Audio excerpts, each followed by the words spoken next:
Jaya TV நேயர்களுக்கு வணக்கம். இது மிஸ்டர் கோல்ட் கடலெண்ணெய் வழங்கும் ரசிக்க ருசிக்க. ரசிக்க ருசிக்க அப்படின்னாலே ஈஸி சிம்பிள் ரெசிபிஸ் தான். நிறைய பேர் இப்போ ஸ்கூல் திறக்க போது எங்களுக்கு ஈஸியான ஸ்நாக்ஸ் வேணும் அப்படின்னு சொல்லி கேட்டிருந்தீங்க. ஸோ இன்னைக்கு நம்ம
எல்லார் வீட்லயும் இருக்கும்.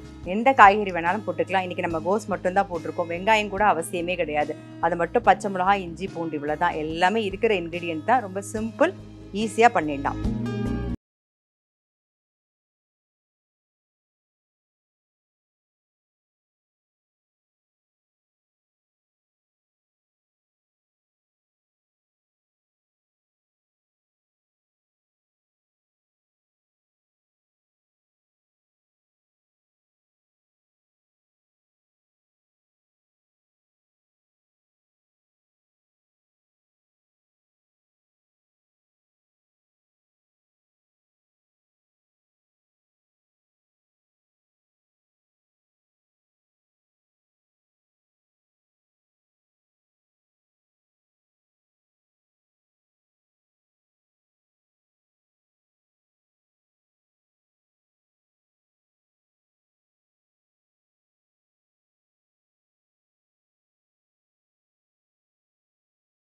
நல்லா இருக்கும்.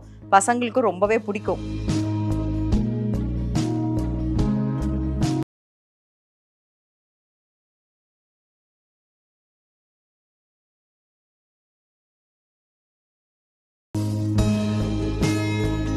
கேபேஜ் கட்லட் செய்முறை. ஒரு பாத்திரத்தில் நறுக்கிய கேபேஜையும் சேர்த்துட்டு இஞ்சி, பூண்டு, பச்சை மிளகாய், கொஞ்சம் சீரகம், கொஞ்சம் சோம்பு, ரவை, அப்புறம் தேவையான உப்பு, 2 டேபிள் ஸ்பூன் தயிர், கொஞ்சம் கொத்தமல்லி இதெல்லாம் சேர்த்து நல்லா மிக்ஸ் பண்ணிக்கணும். அதுக்கப்புறமா கடலை மாவையும் சேர்த்துட்டு நல்லா மிக்ஸ் பண்ணிவிட்டு ஒரு 5 நிமிஷம் ஊற வச்சுட்டு, அதுக்கப்புறமா நம்ம கட்லட் சைஸ் என்ன சைஸ் எந்த மாதிரி ஷேப் வேணுமோ அந்த ஷேப்பில் கட்லட் பண்ணி பொரிச்சு எடுத்துட்டோன்னா நம்மளுடைய cabbage cutlet ready. Cabbage cut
சிம்மர்ல வச்சிருவோம். மூட வேண்டாமா?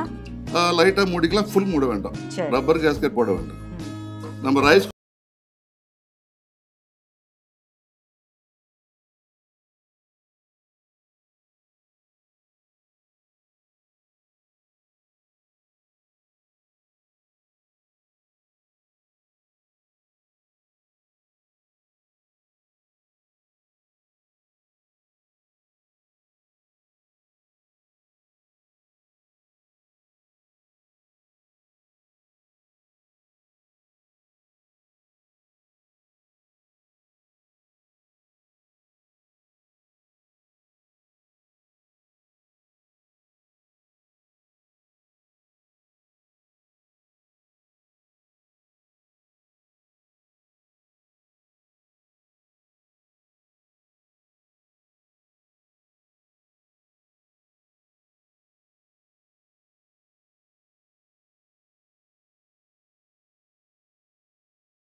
சேர்த்துடலாமா?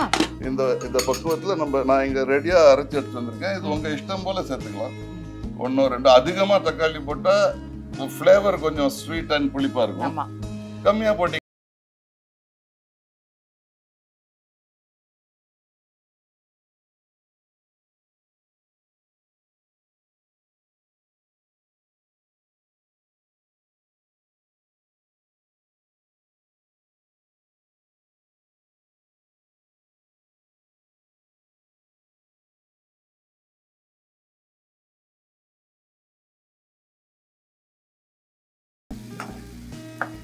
இது கூட இதோடைய பச்சை வாசனையும் போகணும் இல்லையா? தக்காளியோட பச்சை வாசனை போகணும்.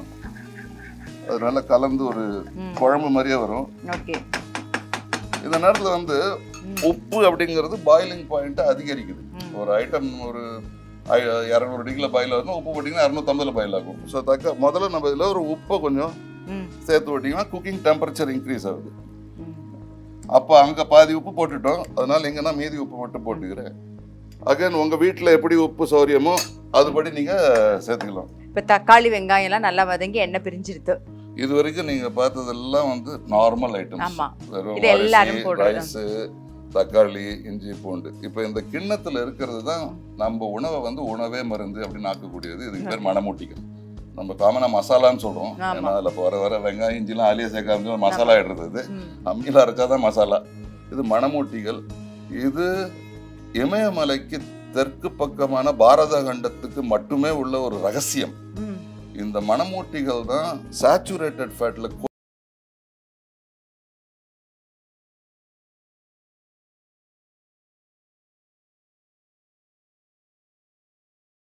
பிரிவென்ட் பண்ணுது. இது நான் 4 பேருக்கு பண்றதுனால 2 ஹீப்ட் டீஸ்பூன், இது 3/4 தான் வந்திருக்கு. 2 ஹீப்ட் டீஸ்பூன். இதுல தான் பிரியாணியோட ரகசியம் டேஸ்ட் எல்லாமே அடங்கி இருக்கு. மிளகாய் என்னென்னலாம் சேர்த்திருக்கோம் அப்படிங்கறதையும் சொல்லிடுங்க. இதுல வந்து வெத்த மிளகா வந்து ரொம்ப கேர்ஃபுல்லா, ஏன்னா வெத்த மிளகா கருப்பு சகப்பா இருந்தா நல்ல மிளகா, அதுல கொஞ்சம் மஞ்சளோ ஒயிட்டோ வந்திருந்தா அஃப்ளோடாக்சின் என்ற ஒரு கொடுமையான ஒரு டாக்ஸின் அதுல இருக்கு. ஃபங்கஸால வருது. அது நமக்கு தெரியறது இல்லை. பல ஹவுஸ் வைஃப் இதெல்லாம் எஜுகேட் பண்ணோம். இந்த இப்போ ஜெயா டிவி நேயர்களுக்கு நான் ஷேர் பண்ணுறதுல ஒரு வாய்ப்பு கொடுத்ததுக்கே ரொம்ப நன்றி. வெத்த மிளகாயை வீட்டில் 1 கிலோ வாங்கினீங்கன்னா முதல்ல பொறுக்கி மஞ்சளாக இருக்கிறது, இந்த கருத்த சிவப்பு இல்லாமல் இருக்கிறத அகற்றி விடுங்கள். அதை தூக்கி போட்டுருங்க. ஏன்னா அதில் புற்றுநோய் விழுந்திருக்கு. ஒரு 4 மிளகா 5 சிகரெட்டுக்கு சமம். மற்ற மிளகாய் எடுத்து காம்பெல்லாம் பிச்சு போட்டு எல்லா ஸ்பைஸையும் வறுக்கணும். மஞ்சளாக இருக்கட்டும், மேஸாக இருக்கட்டும், சின்னமனாக இருக்கட்டும், தனித்தனியாக வறுக்கணும். வறுக்கும் போது ஃபைட்டோ கெமிக்கல் அதில் அப்ரெகுலேட் ஆகுது. நான் தெர்மோஃபிலிக் பாக்டீரியா இறக்குது வறுக்கும் போது. வறுக்காம பச்சையா போடும்போது அதுல இருக்கிற பாக்டீரியா வருது. ஒரு செடியில இருந்து வரது தானே. அந்த பாக்டீரியா தான் நமக்கு வந்து ஹெவியா இல்ல அப்படின்ட்டு ஆகுது. இதெல்லாம் கரெக்டா வறுத்து தனித்தனியா அரைச்சு கலந்து பண்ணோம்னாக்க ஒன்னும் பிரியாணி ஹெவியாவே தெரியாது, லைட்டா தெரியும். நீங்க சாப்பிட்டு பாருங்க இன்னைக்கு. இப்ப இது நல்லா தொக்கு மாதிரி வந்துருச்சு. இது தொக்கு மாதிரி வந்ததுனால இதுல வந்து கொஞ்சம் நம்ம இப்ப லைட்டா தண்ணி சேர்த்துக்கிறோம். நம்ம எடுத்து வச்சிருந்த அந்த 2.25 டம்ளர் தண்ணியை தான் இப்ப யூஸ் பண்ணிட்டு இருக்கோம். அதுக்குள்ளே எல்லாத்தையும் முடிக்கணும். ஏன்னா அது அதிகமாயிருச்சுனாக்க குழவழனாயிரும். அது கம்மியாயிருச்சுனாக்கா குக்கர் அடி பிடிச்சிடும். இந்த குக்கர் அடி பிடிக்கிறத பத்தி இல்ல, ஒரு முறை அடி பிடிச்சா பிரியாணி ஸ்மெல் இதுல வேற ஸ்மெல் வர ஆரம்பிச்சிடும் டோட்டலா. இப்ப நான் இங்க வச்சிருக்கிறது ப்ரோக்கோலி, காலிஃபிளவர். இதை உங்க இஷ்டம் போல சைஸுக்கு வெட்டிக்கலாம். எனக்கு வந்து இந்த சைஸ் கொஞ்சம் பிடிக்கும். ஒரு கொஞ்சம் கிறிஸ்பியா வரும். இது வேக போற நேரமும் பாதி ரைஸ் வேக போற நேரமும் சேம். உங்களுக்கு எப்படி ரொம்ப சாஃப்டா வேணா இது கொஞ்சம் சின்னதா வெட்டிக்கணும். நீங்க உருளைக்கிழங்கு சேர்க்க போறீங்கன்னா அது கொஞ்சம் முதல்ல ரைஸ் ஏன்னா இந்த டைம் ஒண்டி கொஞ்சம் டைம் அண்ட் வாட்டர். இப்போ இதில் ஒண்ணுமே பண்ண வேண்டாம். இதை அடிச்சு போட்டு இதை இப்படி போடுறோம். இதுல கொஞ்சம் ஹெல்த்தியா இருக்கும். ஏன்னா ப்ரோக்கோலியில நிறைய ஹெல்த் எஃபெக்ட்ஸ் இருக்கு, கேரட்ல விட்டமின்ஸ் இருக்கு, பட்டாணியில புரோட்டீன்ஸ் வந்துருது, ரைஸ்ல கார்ப் வந்துருது, சேச்சுரேட்டட் ஃபேட் கீழ வந்துருது. ஸோ கம்ப்ளீட் மீல் உங்களுக்கு வந்து இதுல வந்துருது. நீங்க இப்ப டைம் ஸ்பெண்ட் பாத்தீங்கன்னா ஒரு 10 நிமிஷம் நீங்க வெங்காயத்தை வதக்கினீங்க, அந்த பக்கம் பாட்டுக்கு ரைஸ் போய்கிட்டு இருக்கு. ஆல்மோஸ்ட் இது கூட ஓரளவுக்கு முக்கால் பாகம் வெந்திருக்க மாதிரி இருக்கு. இது நல்லா பரட்டிட்டோம். இதுக்குள்ள எல்லாம் ஒட்டிக்கிச்சு மசாலா எல்லாம். ஒண்ணுமே பண்ண வேண்டாம். இப்போ ஆல்மோஸ்ட் வந்து நம்மளோட ரைஸ் வந்து ஒரு முக்கால் பாகம் வெந்திருக்கு. இப்போ தண்ணி விட்டுக்கலாமா? இப்போ முதல்ல இதை இதில் ஆட் பண்ணிடலாம். நல்லா இதில் வந்து எல்லா மணமூட்டிகளும் தக்காளியோட சேர்ந்து அந்த கறிகாய்க்குள்ள பெனிட்ரேட் ஆயிடுச்சு. ஓகே. இது ஃபுல்லா விட்டுட்டு எடுத்துட்டு இது ஒரு கலர் கலரிட்டு கலரவா கலர் இந்த மீதி இருக்கிற அந்த தண்ணி கரெக்டா அதுல சேர்ந்துடணும். குக்கர் இந்த பக்கம் மாத்திடுவோம். மாத்திக்கலாம். இது இப்போ நம்ம இன்னொரு வாட்டி கலர் நல்ல கலரி ஈவன் பண்ணி விட்டுட்டு குக்கரை மூடிட்டு நம்ம போய் குளிச்சுட்டு புடவையெல்லாம் மாற்றிட்டு வரதுக்குள்ள 2 சவுண்ட் வச்சா போதும். ஓகே, போதுமா? கொஞ்சம் வளப்பூரணும். அதுக்கப்புறம் 2 சவுண்டுக்கு அப்புறம் உங்களுக்கு பிரியாணி ரெடி ஆயிடும். இப்போ இதில் பார்த்தீங்கன்னா டைம்ங்கிறது ரொம்ப கம்மியாக யூஸ் பண்ணியிருக்கோம். ஆனால் அந்த பொடியை நம்ம முன்னேற்பாடாக செஞ்சு வச்சுருக்கோம். 1 மாதத்துக்கு கூட செஞ்சு வச்சுக்கலாம் நம்ம வீட்டில். இப்போ குக்கரில் வந்து மீடியம் ஃப்ளேமில் வச்சுக்கலாமா? Medium flame. இந்த குக்கருக்கும் ஃப்ளேமுக்கும் பார்த்து எப்படின்ட்டு இது கரெக்டாக தான் தெரியுது. ஓகே. ஒரு 2 to 3 சவுண்ட்ஸ் டிபெண்டிங் ஆன். நான் முதலே பாதி குக் ஆயிடுச்சு. ஸோ 2 சவுண்ட்ஸ் கூட போதும் நமக்கு. எல்லாம் வெஜிடபிள்ஸ் தான், குயிக்காக குக் ஆயிரும். கிறிஸ்பியாக இருந்தால் நல்லா இருக்கும் ஆக்சுவலாக. நம்ம வந்து ஒரு 2 விசில் வர வரைக்கும் வெயிட் பண்ணலாம். நம்ம வந்து மீடியம் ஃப்ளேமில் 2 விசில் விட்டுருந்தோம். 2 விசில் வந்து ப்ரெஷரும் அடங்கிடுது. இப்போ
post box number 3173, number 48, NP Jawaharlal Nehru road, Ekkattuthangal, Chennai 32.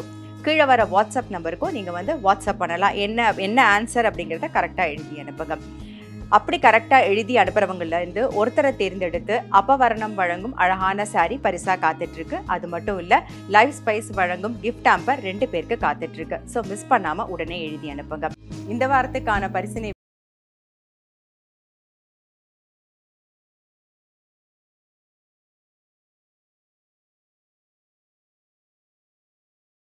இன்னைக்கு ரசிக்க ருசிக்க ப்ரோக்ராம் வந்து உங்களுக்கு ரொம்ப பிடிச்சிருக்கும், ரொம்ப இன்ஃபர்மேட்டிவாகவும் இருந்திருக்கும். இன்னைக்கு பார்த்த ரெசிபியை ட்ரை பண்ண மறக்காதீங்க. கேபேஜ் கட்லெட், இது வந்து பசங்களுக்கு பிடிச்ச மாதிரி ஒரு சிம்பிளான ஒரு ஸ்நாக்ஸ். அப்புறம் வெஜிடபிள் பிரியாணி, சார் சொன்ன மாதிரி அதே இன்க்ரீடியண்ட்டை போட்டு நீங்கள் வறுத்து அரைச்சி அதை பொடி பண்ணிவிட்டு பண்ணி பாருங்கள். ரொம்ப ரொம்ப டேஸ்ட்டாக வரும், எல்லாருக்குமே ரொம்ப பிடிக்கும். இது தொட்டுக்கிறதுக்கு எப்பயும் சொல்கிறது தான், நம்ம தயிர் பச்சடி தொட்டுப்போ, இல்லைன்னா அவர் சொன்ன மாதிரி அந்த பிரிஞ்சால் தால்ச்சா கூட நீங்கள் வந்து ட்ரை பண்ணி பார்க்கலாம். நான் அடுத்த எபிசோடில் சந்திக்கிறேன். அதுவரை உங்களிடம் விடைபெறுவது உங்கள் சித்ரா முரளி. நன்றி, வணக்கம். இது மிஸ்டர் கோல்ட் கடல் எண்ணெய் வழங்கும் ரசிக்க ருசிக்க.